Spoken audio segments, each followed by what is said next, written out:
Hi guys, my name's Raz and today we'll be looking at quadratic inequalities. So let's get cracking. So to be able to do this topic, you need to be able to solve quadratic equations. If you can't do that, check out one of my other videos. So I'm going to quickly solve this. So even though the question is asking us to solve an inequality, first I'm going to solve the equality, i.e. x squared plus 6x plus 8 equals 0. So I can solve this with the formula or factorising. I'm going to factorise and we get x plus 2x plus 4 equals 0. Therefore, x equals minus 2 and x equals minus 4. So if we do a sketch, what we have is the curve crossing the x-axis at -4 and -2. So to answer the question, I just need to interpret this. So we need to interpret x squared plus 6x plus 8 is less than 0. So where is this graph shorter than 0? Yeah, because if we look at the x and y axis, this equation essentially is y equals, so we want where y is the height of the graph. So we want where the height of the graph is less than 0. So the graph is shorter than 0 in that region. So the solution to this question will be x is between -4 and -2. Done. And that's that. So I've got 4 examples to do in this video, so we'll get on to the next one.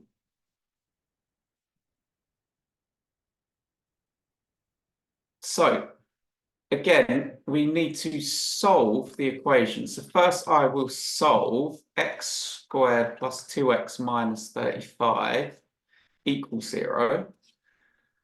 So we need two numbers that multiply to give us 35 and add to give us 2. So it'll be 7 and 5. And it must be a plus 7 minus 5. Therefore, x is -7 and x is positive 5. So if I draw an axis and do a sketch, the graph must intersect the x-axis at 5 and -7. But this time, unlike the previous one, we want where the graph is bigger than 0. So it'll be bigger than 0 on this part of the curve and this part of the curve. And that corresponds to being bigger than 5 and smaller than -7. So as x gets to the right of the point 5, this curve will go on and on and on forever and always be above 0. Likewise, when we go to the left of -7, the graph will go on and on and on and always be more than 0.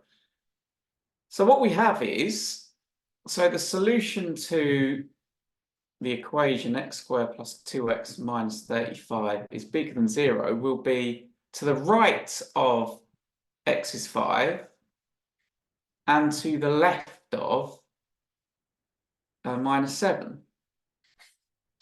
So what we have there is an infinite region of space. So in the first example, we had a finite region. This time it is infinite. So to the right of 5, x is bigger than 5. To the left of -7, x is smaller than -7. And that's why I have a comma. And it doesn't look as neat as the previous one. Yeah? Okay, let's go to example 3.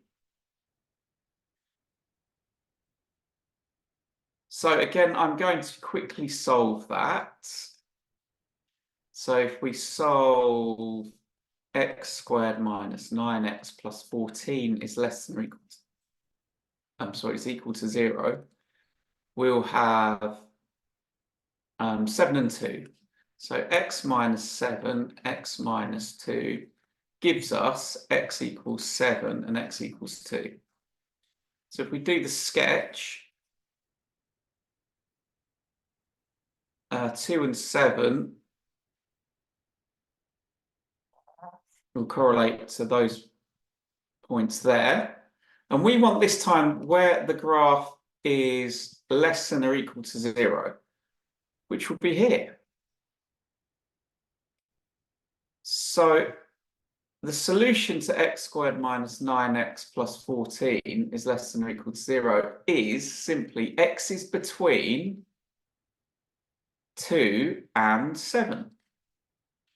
And because we had a less than or equal to in the question, I will have that equal to part on the inequalities as well.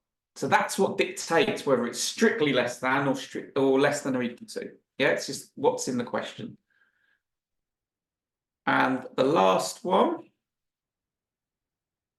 we have a greater than or equal to. So first things first, what do? That's right. We have to solve it. So we could use the formula, but I do not need to. I've picked equations that will solve easily because this isn't a solving quadratic video, it's solving inequalities video. So we want to get to this point quickly.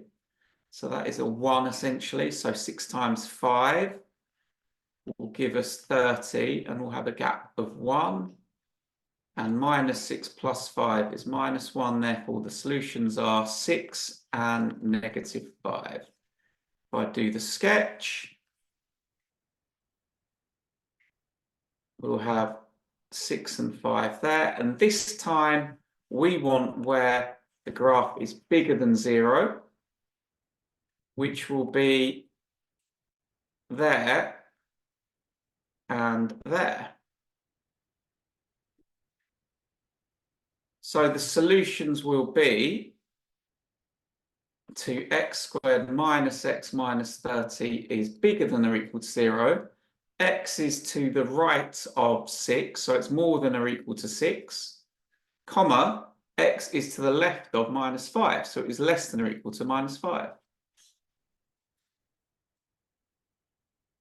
So guys, that's how we solve quadratic inequalities. I hope you've enjoyed the video. See you soon.